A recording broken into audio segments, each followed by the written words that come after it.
Hello people, हर हर महादेव। कैसे हैं आप सब लोग? मैं उम्मीद करती हूँ आप सब लोग बहुत अच्छे होंगे। तो चलिए शुरू करते हैं हमारा आज का ये वीडियो। आज इस वीडियो में हम बात करने वाले हैं वृषभ लग्न के बारे में कि वृषभ लग्न में सूर्य 5th हाउस में कैसा रिजल्ट करते हैं। देखिए, सूर्य यहाँ पर 4th हाउस के लॉर्ड है। 4th हाउस से हम क्या-क्या देखते हैं? हमारी डोमेस्टिक पीस को देखते हैं, हमारी जितने भी व्हीकल्स हैं, प्रॉपर्टीज़ हैं, हमारे कम्फर्ट है, हमारे इमोशंस हैं, हमारे मदरली अफेक्शंस हैं, हमारी मदर है ना? उन सबको हम यहाँ 4th हाउस से देखते हैं। अब आप इस चीज़ को यहाँ पर ये समझिए कि जब भी हम कालपुरुष की कुंडली की बात करते हैं तो कालपुरुष की कुंडली में 5th हाउस से ही सूर्य बिलोंग करते हैं। लेकिन टॉरस लग्न की बात करें तो टॉरस लग्न में ये बुध का हाउस है एंड बुध यहाँ पर योग कारक प्लैनेट भी है। अब बात करते हैं यहाँ पर 5th हाउस की।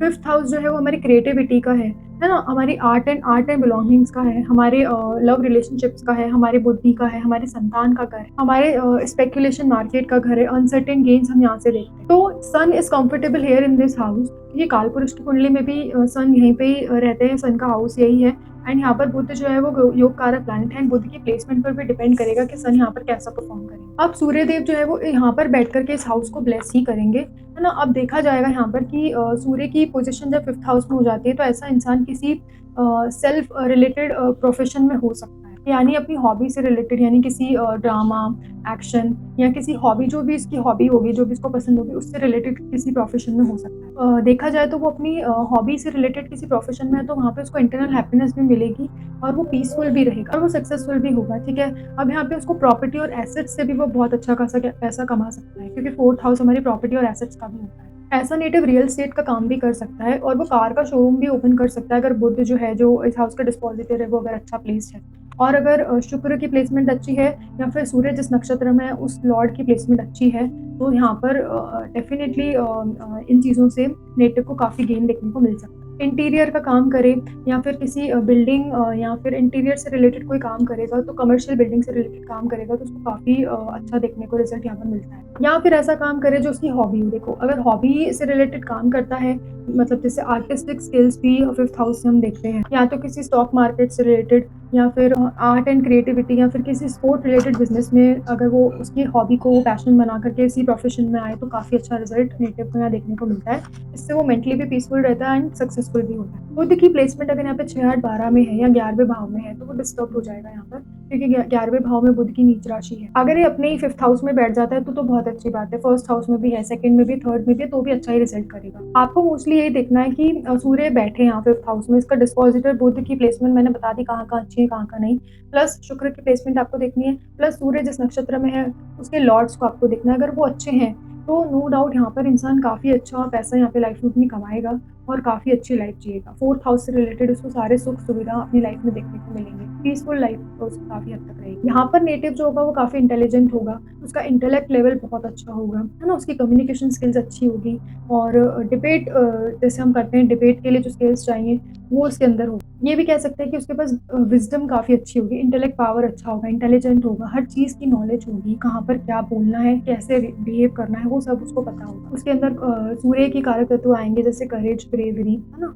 और कॉन्फिडेंस उसके अंदर अच्छा होगा। नेटिव की संतान भी इंटेलिजेंट होगी, नेटिव को संतान सुख भी मिलेगा और ग्रेजुएशन लेवल भी इसकी काफ़ी अच्छी देखी जा सकती है।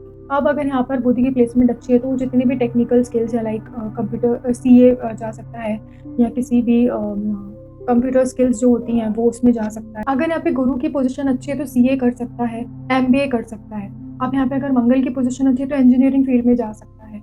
राहु की पोजीशन अच्छी है तो यहाँ पर किसी भी टेक्निकल फील्ड में जा सकता है। चंद्र की पोजीशन यहाँ पर अच्छी है तो आर्किटेक्चर फील्ड में या एचआर फील्ड में जा सकता है। 5th हाउस जो होता है वो पूर्व पुण्य कर्म का भी होता है, तो अगर ये बड़ी हाउस है तो यहाँ पर उसको पूर्व पुण्य के जो भी बेनिफिट्स है वो यहाँ पर उसको देखने को अच्छे ही मिलेंगे। अब यहाँ पर जो मदर होंगी नेटिव की वो काफ़ी बोल्ड होगी, इंटेलिजेंट होगी और रिलीजियस होगी। फादर भी काफ़ी इंटेलिजेंट होंगे। Native will be blessed with multiple qualities. He will be sharp, intelligent, मतलब बोल सकते हैं कि उसका माइंड जो होगा वो बहुत शार्प होगा। डिबेट में जो भी स्किल्स की हमें ज़रूरत होती है, लाइक कम्युनिकेशन, उसकी काफ़ी अच्छी होगी। यहाँ से इंसान अच्छा पैसा कमा के अपनी वेल्थ को काफ़ी बढ़ाने की कोशिश करेगा। नेटिव को उसकी पेरेंटल प्रॉपर्टी यानी एंसेस्ट्रल प्रॉपर्टी मिलने के भी पूरे योग बनते हैं। सूर्य की दृष्टि की बात करते हैं, सूर्य की जो दृष्टि है 7वीं, वो 11वें भाव पे पड़ रही है, तो ऐसे इंसान को जो गेन्स होंगे ना वो रेगुलर बेसिस पे मिलेंगे। लाइक कोई प्रॉपर्टी रेंटेड हाउस पे रेंटेड है, वहाँ से उसको रेगुलर किराया आ रहा है। नेटिव का जो फ्रेंड सर्कल होगा, सोशल सर्कल होगा, वो बहुत बढ़िया होगा, बहुत अच्छा होगा और रॉयल होगा उसका फ्रेंड सर्कल। अब यहाँ पर हम नक्षत्रों की बात कर लेते हैं कि सूर्य यहाँ पर 3 नक्षत्रों में मिलेंगे हमको। एक तो होगा उत्तरा फाल्गुन, जो यहाँ पर 0 से 10 डिग्री पे आपको मिलेंगे। जिनके जो लॉर्ड है वो सूर्य खुद ही है। और दूसरा नक्षत्र यहाँ मिलता है हस्त नक्षत्र, जिसके स्वामी चंद्रमा है, जो 10 डिग्री से 3 डिग्री 20 मिनट पर होते हैं। और तीसरा नक्षत्र यहाँ पर मिलता है आपको चित्रा नक्षत्र, जो मंगल का होता है। अब यहाँ पे आप देखें कि गुरु की प्लेसमेंट आप देखें, क्योंकि 5th हाउस का कारक हम गुरु को ही मानते हैं। अगर गुरु की प्लेसमेंट अच्छी है तो सोने पे सुहागा आप देखेंगे। बहुत चीजें जो भी मैंने बताई हैं वो सब आपको यहाँ पर होती भी नजर आएंगी। अब यहाँ पर सूर्य जिन जिन नक्षत्रों में है उनके स्वामी को आप देखेंगे, अगर वो 6, 12 में है या नीच राशि में है, तो जो भी चीजें मैंने आपको बताई हैं उन चीजों में डेफिशिएंसी आ जाएगी, है ना, वो चीजों में आपको दिक्कत देखने को मिल सकती है। अब 5th हाउस में सूर्य अपने ही नक्षत्र में अगर हैं तो वहाँ पे तो आपको सिर्फ बुध को ही देख लेना है, बुध की प्लेसमेंट कैसी है, ठीक है। चंद्रमा की प्लेसमेंट देखेंगे आप, 6, 8, 12 में नहीं होनी चाहिए, नीच राशि में नहीं होनी चाहिए। मंगल की पोजीशन को आप देखेंगे, राइट। तो अब आप इन सब चीज़ों को बहुत अच्छे से रिलेट कर पाएंगे। शुक्र की प्लेसमेंट को आप देखेंगे कि अगर शुक्र भी अगर डिस्टर्ब हो गया, मतलब लग्न का लॉर्ड ही डिस्टर्ब हो गया, तो फिर आपका 50% चार्ट ही डिस्टर्ब माना जाएगा, राइट। तो आई होप ये चीज़ें आप रिलेट कर पाएंगे, एंड फ्यूचर में ऐसे ही काफ़ी रिलेटेड वीडियोज़ मैं बनाऊंगी। तो if you like this video, please like share and subscribe my channel. Her her Mahadev.